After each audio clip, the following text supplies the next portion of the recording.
Hello friends, स्वागत है आप सबका मेरे यूट्यूब चैनल पर। आज हम डिस्कस करेंगे परेटो के कल्याण का अर्थशास्त्र। परेटो कल्याण के नए अर्थशास्त्र के क्या है जन्मदाता माने जाते हैं। उन्होंने मुख्य रूप से इस बात की जांच की कि उपभोक्ता, उत्पादनकर्ता तथा विनिमयकर्ता किस प्रकार साधनों का आवंटन करते हैं। उनकी यह मान्यता थी कि समाज का आर्थिक कल्याण उस समय अधिकतम होता है जब उपभोग, उत्पादन तथा विनिमय में साधनों का आदर्श आवंटन होता है। उनका सिद्धांत निम्न मान्यताओं पर आधारित है। मान्यताएं नंबर 1 है, हमारा संबंध समाज के सभी व्यक्तियों के कल्याण से है। यानी कि इसमें जो हम कल्याण है वो सभी व्यक्तियों को होगा, किसी एक व्यक्ति का नहीं। नंबर 2 है, व्यक्तिगत कल्याण को प्रभावित करने वाले सभी गैर आर्थिक तत्वों के प्रभाव को भुला दिया जाता है। नंबर 3, अपने आर्थिक कल्याण का सर्वोत्तम निर्णायक व्यक्ति स्वयं ही है।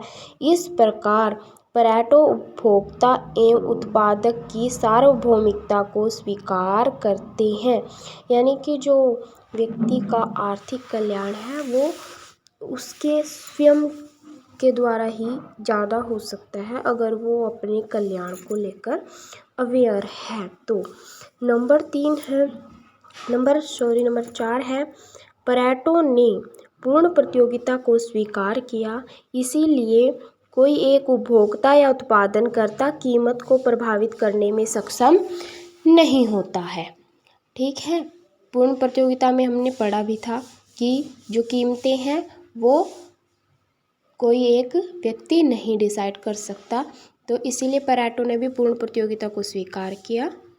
अब इसकी उपयुक्त मान्यताओं के आधार पर परेटो ने अधिकतम समाप्ति कल्याण के लिए निम्न सिद्धांत प्रतिपादित किए। नंबर 1, वितरण यदि दिया हुआ रहे तो आदर्श आर्थिक संगठन वह स्थिति है जिसमें परिवर्तन करके किसी व्यक्ति की आर्थिक स्थिति को तब तक अच्छा नहीं किया जा सकता जब तक किसी अन्य की स्थिति पहले की अपेक्षा बुरी न हो जाए। ठीक है, यानी किसी एक की स्थिति अच्छी करने के लिए दूसरी की स्थिति बुरी हो गई। नंबर 2, ऐसा परिवर्तन जिससे किसी को नुकसान नहीं पहुंचता लेकिन कुछ की हालत सुधर जाती है। यानी कि ऐसा भी परिवर्तन हो सकता है कि जिसमें किसी की स्थिति को भी नुकसान ना पहुंचे और दूसरे की हालत सुधर जाती है तो उसे उन्नत स्थिति समझा जाएगा। तो उसे हम क्या समझते हैं, उन्नत स्थिति समझते हैं। ठीक है, तो अब हम इसमें आगे देखेंगे। उपयुक्त सिद्धांत की प्रतिपादित करते हुए परेटो ने अंतर्व्यक्तित्व तुलना की कठिनाई को डाल दिया है। परेटो ने स्पष्ट किया कि पूर्ण प्रतियोगिता समाज के लिए अनुकूलतम कल्याण की स्थिति को प्राप्त करने में सहायक होती है। क्या कहा परेटो ने कि जो पूर्ण प्रतियोगिता की स्थिति है वो समाज के लिए अनुकूलतम कल्याण की स्थिति प्राप्त करने में सहायक होती है। अतः परेटो ने सामाजिक अनुकूलतम का विचार प्रस्तुत किया।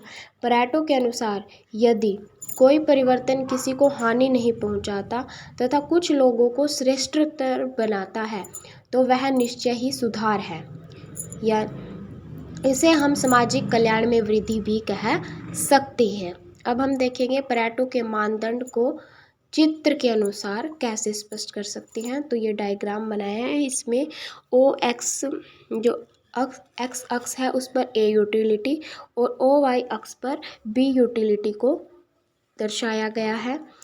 तो हम देखते हैं उपयोगिता ये जो है AB उपयोगिता संभावना वक्र है। AB क्या है, उपयोगिता संभावना वक्र है। मान लो हम C पॉइंट पर हैं, यदि हम C से D पर जाते हैं तो हम देखते हैं कि B की उपयोगिता में कोई परिवर्तन नहीं आया, A की उपयोगिता पहले से ज़्यादा हो गई। अब मान लो हम C से B पर मूव करते हैं, तो A की उपयोगिता में कोई परिवर्तन नहीं हुआ। ठीक है, A वहीं का वहीं रहा। B की उपयोगिता पहले से ज़्यादा हो गई और B की उपयोगिता क्या है, पहले से ज़्यादा हो गई। दोनों ही केस में सामाजिक कल्याण में क्या है, वृद्धि होती है। ये इन्होंने डायग्राम से दर्शाया है कि कैसे हम सामाजिक कल्याण में वृद्धि होती है। अब इसकी कुछ शर्तें हैं। परेटो का अधिकतम सामाजिक कल्याण, जिसकी परिभाषा पर दी गई तभी प्राप्त हो सकती है जब कुछ आवश्यक शर्तें पूरी हों। परेटो का जो अधिकतम सामाजिक कल्याण का सिद्धांत है वो कह रहे हैं कि वो तब सामाजिक कल्याण तभी प्राप्त हो सकता है जब कुछ शर्तें पूरी हों। इन्हें अधिकतम कल्याण की शर्तें कहा जाता है। क्या कहा पेरेटो ने कि अधिकतम कल्याण तभी प्राप्त हो सकता है जब कुछ शर्तें पूरी हो, और इन्हीं अधिकतम कल्याण की मतलब जो ये शर्तें हैं इनको अधिकतम कल्याण की शर्त कहा जाता है। तो अब हम आगे देखेंगे। इसकी शर्तें, नंबर 1 है विनिमय की अनुकूलतम शर्त। मान ले कि एक से अधिक वस्तुओं का उत्पादन होता है, एक से अधिक उपभोक्ता उनका उपभोग करता है। ये क्या कह रहे हैं कि एक से अधिक वस्तुओं का उत्पादन होता है, एक से अधिक उपभोक्ता उनका उपभोग करता है। ऐसी स्थिति में यह आवश्यक है कि किन्हीं दो वस्तुओं के बीच प्रतिस्थापन की सीमांत दर एक व्यक्ति के लिए जितनी हो उतनी ही दूसरे व्यक्ति के लिए।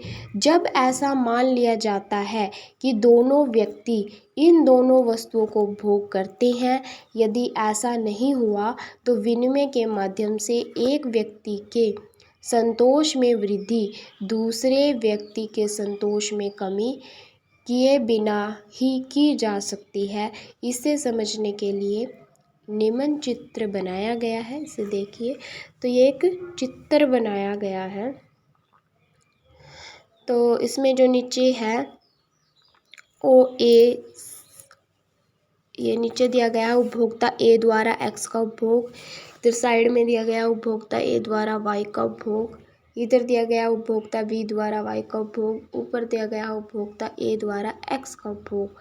ठीक है, ऊपर और नीचे तो उपभोक्ता ए के द्वारा एक्स का उपभोग, नीचे एक्स का उपभोग दिया गया है ए के द्वारा, ऊपर बी के द्वारा एक्स का उपभोग, इधर ए के द्वारा वाई का उपभोग, इधर बी के द्वारा वाई का उपभोग। ठीक है, और ये डायग्राम बनाया गया है। ठीक है, इसमें हम विनिमय की अनुकूलतम शर्त देख रहे हैं कि कैसे एक व्यक्ति की जो जितनी भी उसकी ज़रूरतें हैं उनको कम किए बिना मतलब दूसरे व्यक्ति में कैसे वृद्धि होती है, दूसरे व्यक्ति के संतोष में कमी किए बिना की जा सकती है, ये इसके द्वारा समझाया है। तो अब इसकी दूसरी शर्त है अनुकूलतम विशिष्टीकरण की शर्त। अनुकूलतम विशिष्टीकरण की शर्त। नंबर 3 साधन के अनुकूलतम उपयोग की शर्त। नंबर 4 साधनों के अनुकूलतम उपयोग की शर्त। नंबर 5 उत्पादन में अनुकूलतम नियंत्रण की शर्त। नंबर 6 किसी साधन के समय का अनुकूलतम उपयोग। नंबर 7 संपत्ति के अंतःकालीन अनुकूलतम वितरण की शर्त। तो ये क्वेश्चन जो ये टॉपिक है हमारा यहीं ख़त्म होता है। उम्मीद करती हूँ कि आपको मेरे ये वीडियो बहुत पसंद आई होगी। अगर पसंद आई हो तो मेरे चैनल को लाइक, सब्सक्राइब और शेयर ज़रूर कर देना। Thank you so much. Thank you.